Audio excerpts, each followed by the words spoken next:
Hello, my friends. Katie Day with the Move Me to Texas team here with another episode of the Real Advice podcast. Excited to dig in with this week's guest. We are going to be talking about working with a spouse, video content, and all kinds of stuff about real estate. I'm really excited. Please join me in welcoming Rick Gonzalez out of Florida. What's going on, man? How are you? Yay. I'm waiting for the audience Cheers. applause. You don't have that button yet? Oh, that's like post-production. Oh, okay. So you'll hear it in Nice. your own head when you listen to it again later. That's awesome. I'm gonna listen to it a lot. The view count for this podcast, like 10,000 listens. Like, man, Me and the kids are gonna hit it hard. Rick just knocked it out of the park. Anyways, so Rick, for someone that may not know you, tell me a little bit about how you got into real estate. Okay, how did I get into real estate? Okay, so first of all, I never wanted to be in real estate. When someone mentioned sales to me, I was like, nope, not a chance. I was actually a salaried manager down here in the Panhandle. For those of you who don't know where Scenic Highway 30A is, Seaside, Rosemary Beach, that area. I was managing the rental properties, and then the BP oil spill happened, if everyone remembers that. And I was laid off. And so when BP paid me my money, I had no idea what I was going to do. And someone said, hey, you've got a pretty decent personality. You should get into real estate. And I had seen the people in my office that did real estate making a ton of money. Yeah. And every time we had like a company meeting, they were getting these checks. And it was like the mafia scenes, right? Where people were handing out envelopes. And I was like, yeah, what's in there? And they're like, oh, it's just a bonus check for like $5,000. I was like, what? Because I was only making like 40 grand a year. You know? Yeah. So I took their advice, and I took the money that BP paid me, and that's what got me started into real estate. That's funny. And so, at what point then did your wife join you? Just last year. So okay, I've been doing this now. I mean, I don't know, when was BP? Like 2010? Yeah. It's a while ago. 13 years, and she joined last year. Okay. And so did it take a lot of convincing to get Katrina like involved, or like what was the catalyst? A lot. And it was all my fault, right? Because I got into real estate not to be hardcore, I didn't treat it as a business. Like for me, my youngest daughter, Olivia, she's about to be 12. So when I get into real estate, because Katrina was the breadwinner, making all the money on her salary job, and I wasn't selling much, I was the stay-at-home mom, right? I drove the minivan and the Honda Pilot. But but I was just one of the girls. I was in carpool pickup. I was doing all the mom stuff. Yeah. So I wasn't working hardcore. So it took me a long time to get the consistent business and get to where I wanted to be. So for a long time, neither one of us thought it was going to be something that would replace her income. So when I finally branched out on my own a few years ago and I started to kind of really niche down hard, and take other people's advice they should have taken years ago. Yeah. Then business started to get good, and she was like, okay, you're making like some pretty good money. So I think it was just 2 years ago, right after I joined Real, coincidentally enough, that business really took off. And I told her, I said, hey, look, we're good. So if you don't like your job anymore, you can quit. And 2 weeks later, she called me. She says, hey, I think I'm done. Over it. Once you put the thought, out there into the world, she's like, yep. It took like 2 weeks. She called me. She said, yeah, I think I'm done. I said, okay, cool. So. Well, and so for, what did you do before for work? She did pretty much the same thing I did. We both worked for the same company. She just did it on the association management side rather than the rental management. Yeah. So fun fact, I don't know if you know this, like I did property management before this. No, I didn't. Yeah. But that I feel like the association, especially in Florida, because it's like there are so many associations. Well, and she did it for one resort. Like, so she just managed one resort, but you can imagine the owners of $1 million condos on the beach and just, some of them were a nightmare. If you're listening, I'm sorry, but you were. I doubt that they are, but yeah. Okay. So, I mean, I think, with that obviously comes like a lot of like detail, oriented and like detail management and things like that. So like, that's good, but oh Mhm. yeah, that's rough. Um, so I want to talk a little bit about, you know, now that y'all have been working together for a little while, how do you guys balance that? Separation of church and state, right? Okay. She does not, and she'll tell you this when she sees you in October. She does not like realtors, right? She does not like them at all. She's just like, yeah, most realtors that she dealt with when she was in association management were just cocky and arrogant, and so she was like, yeah, I don't like them. So she doesn't do anything that I do, and I stay out of her way. So she does all of the back end, behind the scenes stuff, Mm-hmm. which, like you just alluded to, right? Lots of organization. So she's very good at that side. So her as like the manager slash TC slash Yeah. everything I don't do, she's, I mean, she crushes it. And that leaves me more time to go out and smooge and, bullshit with, do we cuss on I this was gonna one? say it's probably more bullshitting than Yeah, anything, okay. but Yeah. yeah. Okay. Okay. Yeah. So, so I get to go out and hang out and bullshit with people and build the relationships while she Yeah. stays home and, make sure she just tries to keep me. She's like the buffers in a bowling alley lane, right? She just keeps me out of the gutter. Yeah. Well, that's good. Yeah, it You works. need that. And so, having someone that you trust implicitly to do that for you is always a good thing. Yeah, for sure. So of your transactions last year, what would you say are like kind of your major lead sources? It is my community. So it's, well, I said earlier when I niche down. So Yeah. my business right now is probably 90+% in my neighborhood. Like I rarely leave my own neighborhood. Okay. So I spent a lot of time when we first moved here 5 years ago, 6 years ago, um, just creating a lot of content about the neighborhood. Mm-hmm. It was growing. It's a planned community, lots of growth, lots of new construction, lots of people moving here, and the on-site people were doing a terrible job on social of promoting it. So I said, Yeah. I'm just going to jump in. I did videos, I did social media, I did a podcast. I've done anything I can to get in front of people Mm-hmm. about my neighborhood. That's So awesome. now I mean, people here locally call me like the mayor of my neighborhood, which is silly, but I'm okay with it because they're Yeah. recognizing that whenever they think of the neighborhood, they think of me. Well, and just like going deep in one particular area, like I feel like a lot of times people will go all in on one thing. So all in on video or all in on social or all in on, a podcast or whatever. But it's like you did all of the things to hit, Yeah, different demographics and different types of people that are all looking to move to the same place or are looking for information on the same place. for sure. So, that is I really like that. I feel like not a lot of people focus in that much. And so now, like the community's more established now, I assume. Yeah. Yeah, yeah, we're getting close. I think they just started the last 9 neighborhoods, Okay. and then once those are done, that's probably 700 homes. So once those are finished, then we're done. Yeah. Yeah. Yeah. Yeah. And so are y'all doing any type of like events or mailers or any of that kind of stuff as well? Or is it all digital?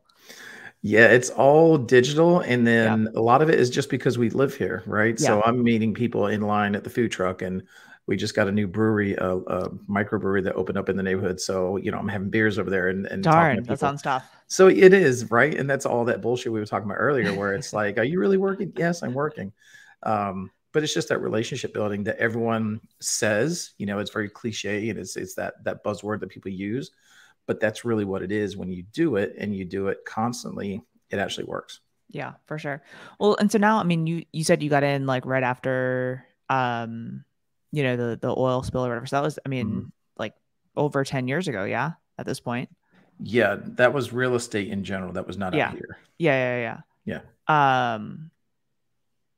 Oh yeah. Yeah. Okay. My first 5 years, lots of mistakes. Well, Lots. so with that being said, what advice would you give to like a brand new real estate agent? Just got my license, just hung it at a brokerage. Like, what should I be doing, or what advice could you give to me to kind of shorten that learning curve? Yeah. So what I always tell people, and it's funny because I do mentor a few agents here locally, and this is what I tell them, is just be honest with yourself and try to identify the way you want to do business. Like if you can picture your business 5 years from now, like how do you want to be spending your day? Who do you Yeah. want to be working with? And then just go all in on that and just act as if. So I wanted to be the top agent in my neighborhood because they're selling nice homes and it means it's convenient, right? Yeah. And so that's what I did. I just started creating content and acting as if, and just, I mean, I would pester the shit out of the on-site builders agents. I was Yeah. there like every day. I'm just going from one builder to the next, loops. Hey, what you got today? They're like, same thing as yesterday, dude. You were just here. Yeah. Okay, cool. You know, and so just don't buy into the you have to be everything to everybody. You want to be a condo agent on the beach? Cool. Which building do you want to sell? Yeah. Now learn everything about that building and then create content around it. Well, and so I guess how would you help me to like narrow that down, right? Because it's like as a new agent, you're just like, I'm gonna take whatever business can come to me, right? And so Yeah. like I think that like you get lost, right? You're like, well, I'd like to be a luxury agent. I'd like to also sell this, and I'd like to also sell that, and I'd also like to help these people, and I also want to, and like you always see like in a brand new agent's profile, it's like, you know, like buyer specialist, listing specialist, luxury Right. specialist, if they're in your market, like waterfront condo special, and you're like, well, you're Right. clearly not all of those VA things, specialist, right? first time home specialist. So how do you help people to narrow that down? Just like I said, it's being honest with yourself. It's asking Yeah. you a lot of questions because I still sell the occasional, beachfront condo and I still sell in other areas, but the bulk of my business is what I market to. And I think that's where a lot of people kind of go wrong is they try to make that message for everybody. And so it Yeah. doesn't land with anybody. Yeah. Yet when you're successful, like I said, I've grown my business around one neighborhood. People see the success online and they still call me for other neighborhoods and other cities near me. Yeah. So it's that mentality of that scarcity, right? I don't want to go all in on this one building, this one condo, because what if the guy in the condo next door wants to sell and he doesn't use me because he thinks I only sell this condo? Nobody thinks that way. They see you crushing that one building and they say, well, if he can sell next door, he can probably sell mine too and let me get my call. For sure. So it's just having that faith in yourself that even if you do niche down and get very specific, you're still going to get other business. But what you're going to do is get a huge portion of the business that you're trying to get because you're being very specific. Yeah. Yeah. Yeah. So switching gears a little bit, you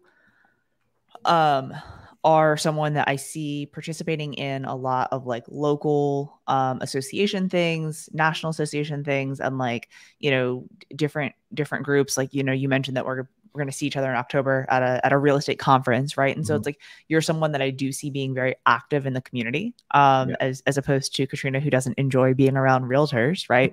Like what has that kind of networking effect had on your business, right? Because I know you've done stuff with the local association and some leadership stuff and things like that. So what impact has that had on your business?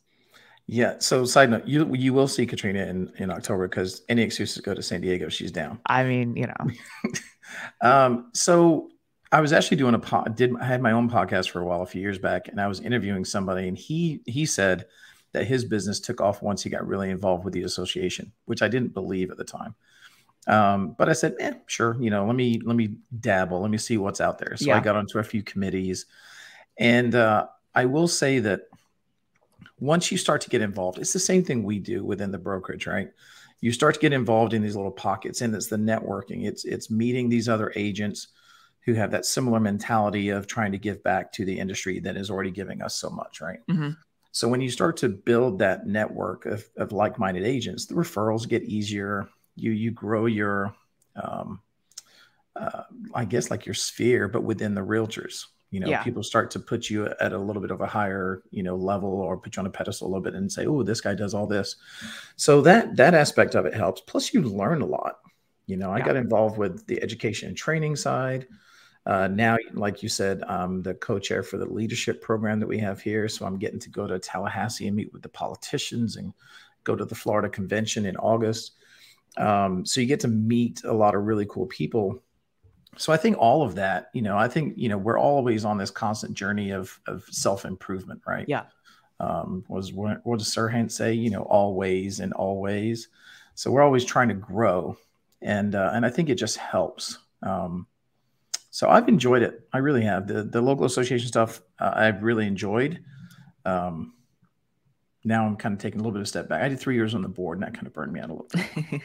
Yeah, I feel like that's normally when people take a step back and then they re-enter into the leadership, after taking a little hiatus. But I also think that getting involved with your local association, not only from the all of the things you said, but also the impact of like multiple offer situations, hearing about off-market properties, like having better relationships with your local agents goes so far.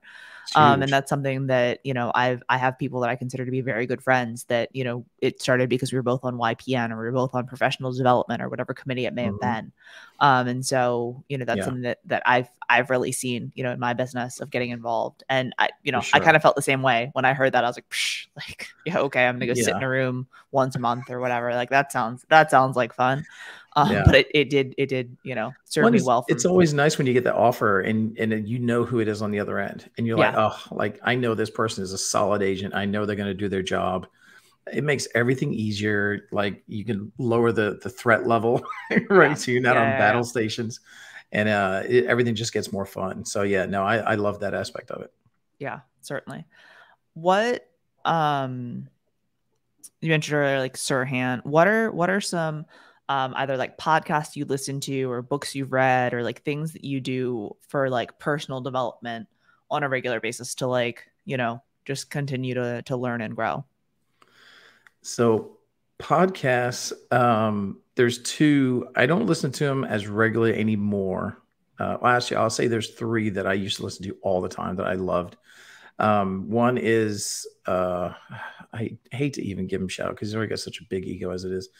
But Massive Agent with Dustin Brome. Okay. Yeah. That's my dude. He's up in Salt Lake City. He's been crushing it for years. And he just gives you just no bullshit approach. Like that's exactly what I was going to say. Just like no bullshit, tactical, like here's what you need to do. Don't do this type It doesn't matter if you're year 1 or year 5. And it doesn't matter what podcast you jump on. If you jump on and listen from beginning to end, I guarantee you're going to walk away with something that you can implement and make your business better. The other one would be, it used to be called the Onion Juice Podcast, but now he's changed it to Agent Rise, I think it is, with Neil Mathwig.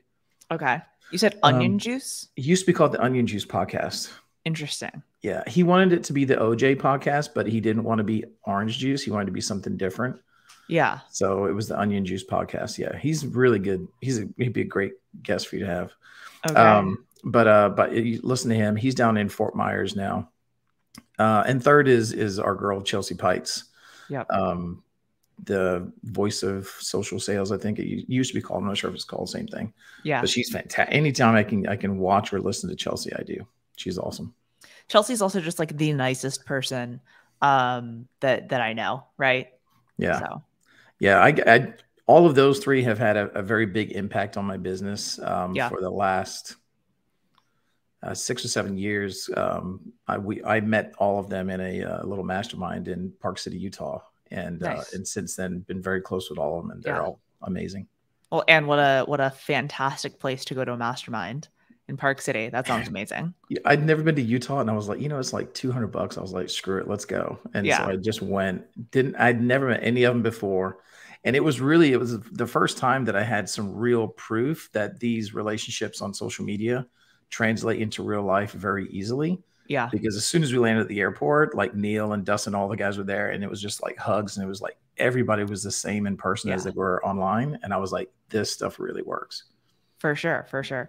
It's so funny too. Like when you've interacted with someone for so long on social, that sometimes when you meet in person, because like when I met Chelsea for the first time in person, I was like, what's going on? How are you? And I like gave her a high five, and she's like, no, come over in here and give me a hug. I was like, oh, hey, like, whatever.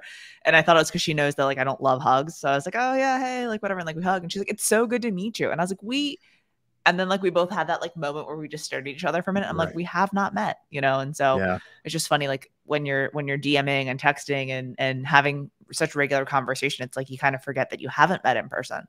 Yeah. So yeah. Yeah, it's so funny. I do it on social all the time because you see people's profile picture like constantly Yeah. in your feed, Yeah. and someone will ask me like, "Oh, well, where do you know that person from?" I'm like, "God, I don't know. Like, Instagram. I don't know if I actually know them. They're just Yeah. there all the time, so you feel like you do." But yeah, No, those are all good listens, as far as, podcasts and things like that. And I'm always looking for stuff, as far as continuing to do like personal development and learn and continue to grow. So I appreciate that. yeah. Um, who's your friend in the background? Who, this guy right here? Yeah, That's my doggy Jeter. he's such a good boy. He is. He's old. He's an old boxer, and he follows me. I try not to let him in here, Yeah. but I have a chair behind me, Is and that that's his where he chair? sits. That's where he sits. I love So it. every That's time I come awesome. in here, he gets in there. He jumps on my pillow. That's He's a awesome. That's stalker. awesome. What advice would you give to an agent if they were looking to up their social media game, right? Mm. Or get, started more so in social? Up it in what way? Like just make it more effective to bring Yeah, in I more mean, so like, business? I think a lot of people like dabble, right? Mhm. They'll do a post once a month, and that's about it, right? So what are some things that you do to stay, top of mind, and continue to drive business? Because like, I know obviously you went all in on your community, right? But like Mhm. tactically, what were things that you did to ensure that were posting regularly and that, obviously translates then to business? Yeah, that's a good question. And if someone probably would have asked me this years ago, I'd be doing much better at it now. Obviously, it's the consistency, which I have battled with for the last 6 years. But what you have to realize is that, we look at each other, like I'm sitting here with Katie Day, who crushes social media, right? I mean, I see Katie everywhere. So when we pit ourselves, like Jesse's always saying, like, don't put your chapter one against my chapter 20. Yeah. We look at the people that we see in real estate and we're like, oh my God, I could never do that. And the nice thing is that if you try to keep up with Katie and put out a video or 2 videos a day and you fail and only do 3 or 4 a week, you're still doing way more than the majority of agents out there who aren't doing a single video. So I haven't met my goals that I set for myself as far as my consistency, but I've done enough to be successful. And I think that's really all I can ask myself to do is just keep Yeah. trying. Building it into your schedule is what's helped me recently. So my stories have gotten a lot more popular the last year or so, because I stopped waiting until I got home where I have lights and everything. Mm-hmm. And I just started recording them. Maybe it's not quite as safe, but recording them after I drop the kids off at school, it takes me about 20 minutes to get home from the school. So I just record my stories there. So as soon as I drop off my son at high school, I whip out the phone and I start doing my stories every morning. So Monday through Friday, I started to get way more consistent, and the viewership and the response and the engagement, everything got better.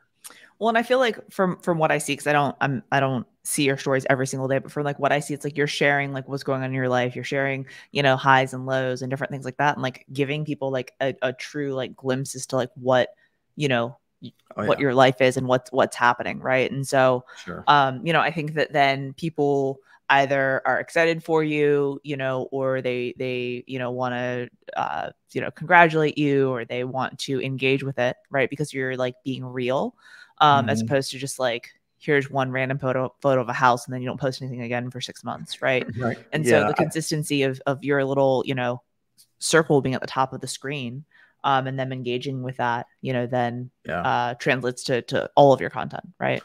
Well, and I think that's one of the things that I've been comfortable doing for a long time since when Facebook Live first started. I used to do my Ricky G show on Facebook, and it was horrible. The quality was terrible.